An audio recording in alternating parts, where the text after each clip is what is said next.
Good morning बच्चों। आज हम पाठ 18 माँ पढ़ेंगे।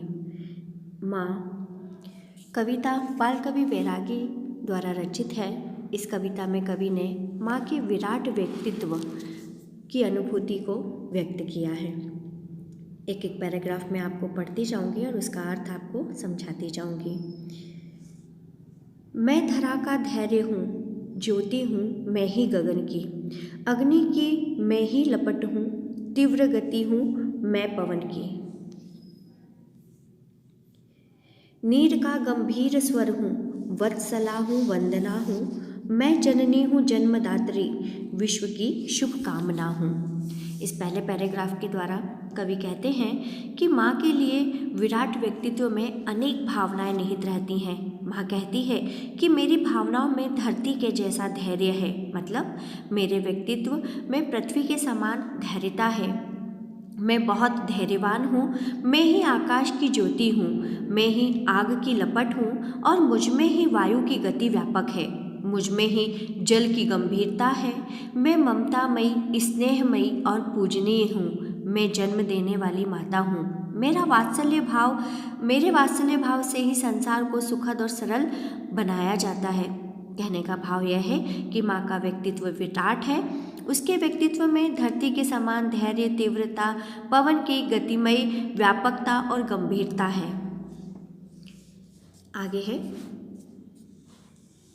लोरियां गाकर सुलाया अब जगाती हूँ तुम्हें, भैरवी गाओ उठो रास्ता दिखाती हूँ तुम्हें, मत मुझे टालो संभालो होश से कुछ काम लो, जब कभी आए मुसीबत सिर्फ माँ का नाम लो।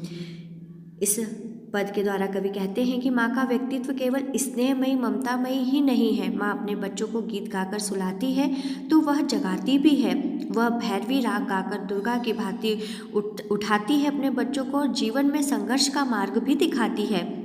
वह कहती है कि तुम मुझे विभिन्न प्रकार के बहाने करके टालने का प्रयास मत करो, उठो और संघर्ष करो, कुछ होश से कार्य करो। अर्थात माँ पालन पोषण करने वाली ममता है, साथ में कर्तव्य के लिए प्रेरित भी करने वाली शक्ति है। कवि कहते हैं कि जब भी तुम पर कोई मुसीबत आए तो तुम केवल माँ को याद करो, उसका नाम लो, तुम्हें संकट से छुटकारा मिलेगा। ऐसी माँ को सदा अपनी स्मृतियों में बसाए रखो।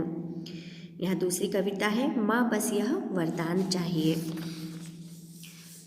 माँ बस यह वरदान चाहिए, जीवन पथ जो कंटकमय हो, विपदाओं का घोर वलय हो, किंतु कामना एक यही बस, प्रतिपल पग गतिमान चाहिए। हास्य मिले या त्रास मिले, विश्वास मिले या फांस मिले, गर्जे क्यों न काल ही सम्मुख, जीवन का अभिमान चाहिए। इस पद के माध्यम से कवि ने बताया है, हे माँ, मुझे केवल आपसे यही वरदान चाहिए कि चाहे जीवन रूपी मार्ग कांटों से भरा हो या मेरा जीवन विभिन्न प्रकार के कष्टों और संकटों में क्यों न घिरा हो, फिर भी मेरी यही अभिलाषा है कि मैं समस्त दुखों, कष्टों और संकटों से संघर्ष करता हुआ हर क्षण निरंतर आगे बढ़ता रहूं।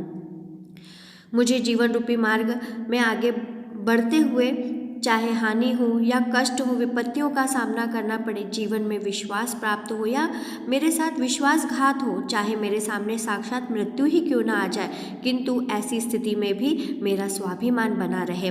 अर्थात कवि माँ से ऐसा वरदान चाहता है कि जीवन मार्ग में आगे बढ़ते हुए आने वाली कठिनाइयों पर वह विजय प्राप्त कर सके।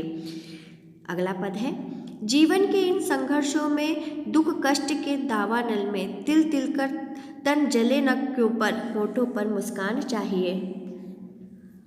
कंटक पथ पर गिरना चढ़ना स्वाभाविक है, हार जीतना उठ उठ कर हम गिरे उठे फिर, पर गुरुता का ज्ञान चाहिए। इस पैराग्राफ के माध्यम से कवि बताते हैं, कवि कहते हैं कि हे माँ, मेरी कामना है कि मुझे वरदान स्वरूप में ऐसी शक्ति प्रदान करे कि जीवन मार्ग पर बढ़ते हुए जीवन के संघर्षों में दुख और कष्टों की जंगल की आग की तरह जो शरीर को थोड़ा थोड़ा करके जला दे, किंतु मुझे समस्त कष्टों और दुखों में भी जीवन में प्रसन्नता प्राप्त हो सके।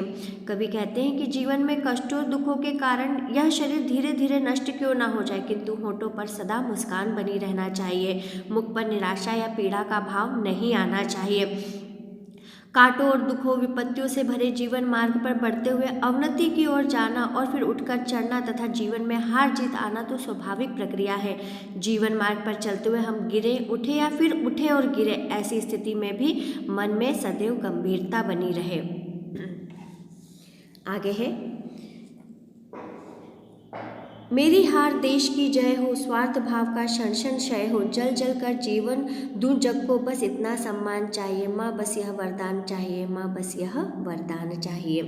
कवि कहते हैं कि हे माँ, तुम हमें वरदान स्वरूप वह शक्ति प्रदान करो जिससे हम सदैव देश की उन्नति और प्रगति के लिए क्रियाशील रहें। इसमें हमारी बेशक पराजय हो लेकिन देश की विजय हो।